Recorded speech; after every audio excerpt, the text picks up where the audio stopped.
Hey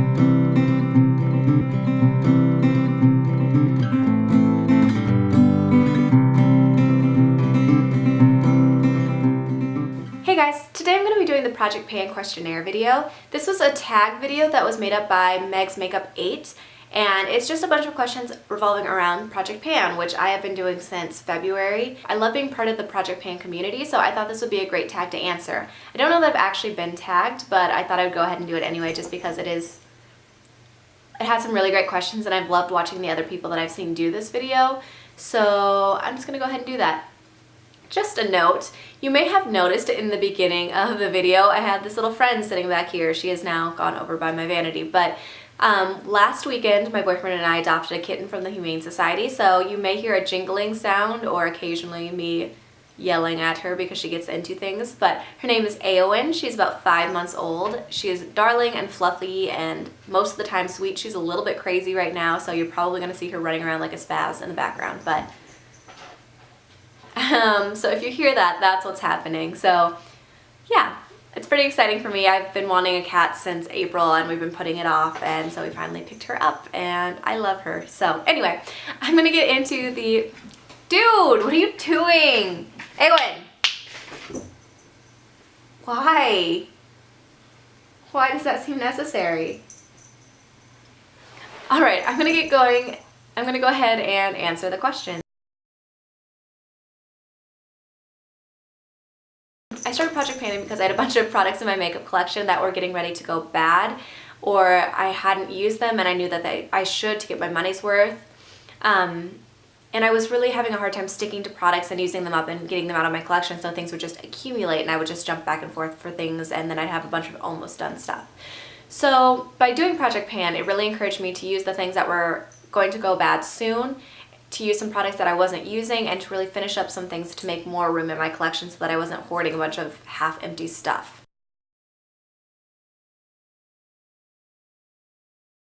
I would say the most rewarding part about project panning is when you really get a chance to use something up and it's done and you can move on to something new and different.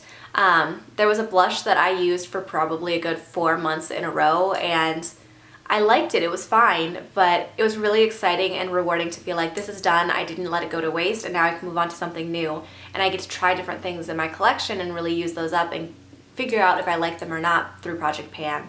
And I think it's just another rewarding part of it, at least on the YouTube side of things, is that I really get to join a community and get to talk to girls and communicate with other people that are doing Project Pan that I don't think I would get to if I hadn't started Project Pan.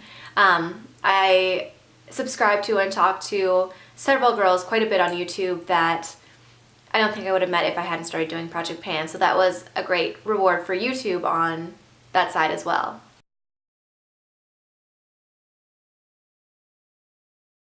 I would say the most challenging part of Project Pan is really sticking to the same products day after day. Sometimes it's really hard to, when you have a decent collection that has a bunch of stuff in it, to really stick to those same products. Like my lip products, I've almost used up at least 3 products in my Project Pan for my lips, and it's been hard to stick to those things because I want to go to different things. I want to experiment with different colors, but I know that I should really use those things up and get them out of my collection. And my one lip product, I'm down to about this much left on it, and I know that I just need to really use that up and finish it, because if I don't, then I'm not really succeeding in my Project Pan. So I think that's tough sometimes, and I've learned that I need to pick products that I'm willing to use day after day, because if I don't, I'm going to feel like I'm not successful in my project. So I'll talk about that a little bit later too with my tips, but that's really kind of tough sometimes.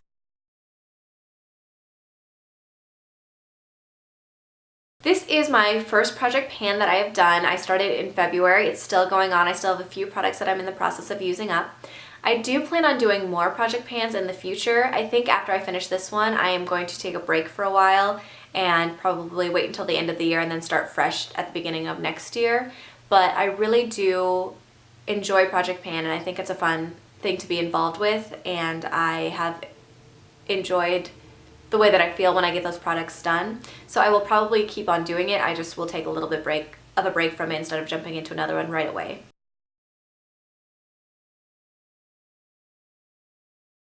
I am right now doing one other project in addition to Project Pan. I am doing the Finish 5 by Fall tag, and so I have 5 products that I'm in the process of using up. I've used up 2, I'm almost done with the third one. I have 9 days left and I have 3 products that aren't done yet. So I don't know how successful that one's going to be, but I'm part of it.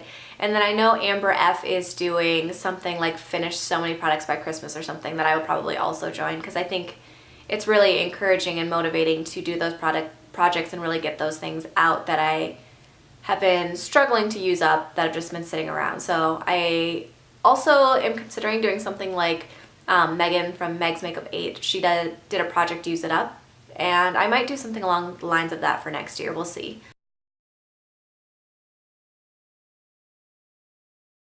Do I limit my spending? The goal was to. When I started my Project Pan, I put myself on a no buy, and I did really well for a while. The first few months I did great, and I only bought like maybe 2 things that were on clearance that were special limited edition things. But then in the last month I've gone a little bit crazy, and I bought a couple palettes, a couple eyeshadows, some makeup things, and there's all this new stuff coming out that I'm super interested in, and I want to try it out and share it with you guys. So yeah, my no buys failed and is no longer in effect. But I would say I have tried to limit myself, so it would probably be better off to say it's more of a low buy. I am going to try not to buy too much more stuff until I'm done with my Project Pan, but I don't know. I feel like I'm doing fairly well in my Project Pan, and I'm kind of sick of not buying things that I'm interested in just because of that, so I don't know. I have bought a lot less stuff though than I would have in the past. I am less tempted to look at the makeup aisle and things like that because I know I'm on my Project Pan and it is more of a low buy. So yeah, yes and no is the answer to that question.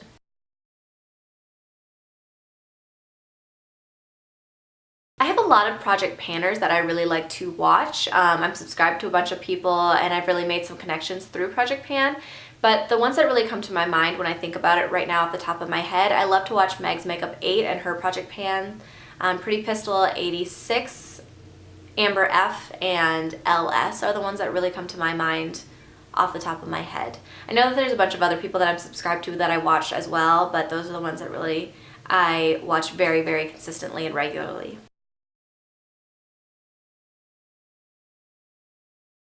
My number 1 tip for having a successful Project Pan would be that you really need to pick products that you're willing to use every day. Don't pick stuff that you feel like you don't like and you're just trying to use it up, because then you're not going to want to use those products. So I picked cream blushes instead of powder blushes because those I'm able to layer and I'm able to use them every day without getting sick of them, so that I can still change up my cheek look, but I'm still using up those products underneath. And I tried to pick products that were more everyday products, like I picked a foundation and an eyebrow pencil and lip products that I knew I could use every day. But if I were to pick like one particular blush color and feel like I had to stick to that, I don't think I would have ever been very successful in my Project Pan because I don't think I would have used it up. So I think it's really about picking things that are realistic and picking a realistic number of products. I think I picked 11 when I started, and then as some of those I used up, I pulled new stuff in, but I really made sure that it was stuff that I could use in a reasonable amount of time.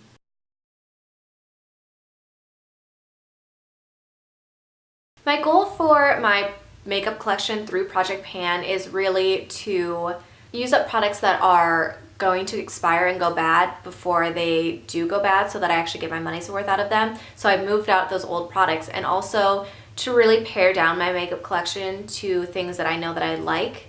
And so if I use up things in my Project Pan that I know that I like, I can repurchase them later. But if I know that they were just so-so and I didn't really like them all that much, then I know that I shouldn't repurchase them or I should get rid of them. And one thing that I've really realized in the last couple weeks here is that I added a product to my Project Pan that I didn't really like. It's the Peach Parfait Lip Butter. And I don't like it and I don't want to use it. So I know that through Project Pan, I'm not going to try to use up products that I hate. I've learned that I have too many things in my collection right now that I want to use that I really do like, that if I come across something that I hate, I'm not going to try to force myself to use it up. I'm going to instead do something better with it, give it to somebody or donate it somewhere so that somebody else can get use out of it, so that I'm not using something that I hate, I can give it to someone that might enjoy it, and that I can move on to the products that I really like, so those aren't going to waste.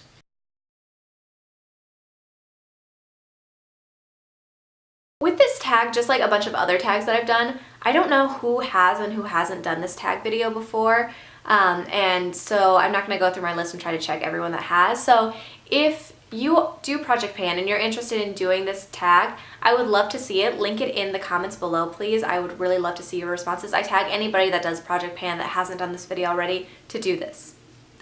Even if you don't do videos, if you do Project Pan and you're not making videos, I would love to see your answers to the questions in the comments below as well. I'm curious to see people's answers to these questions. I just love to see people's motivation and their tips for Project Pan and how they're doing and things like that. I thought this was a really, really great tag video, and I'm really glad that Meg came up with it because I've loved watching other people do this. So I hope you guys enjoyed this tag. Please leave it in the comments below, or leave your answers in the comments below if you don't make videos, and I will see you in my next video. Bye.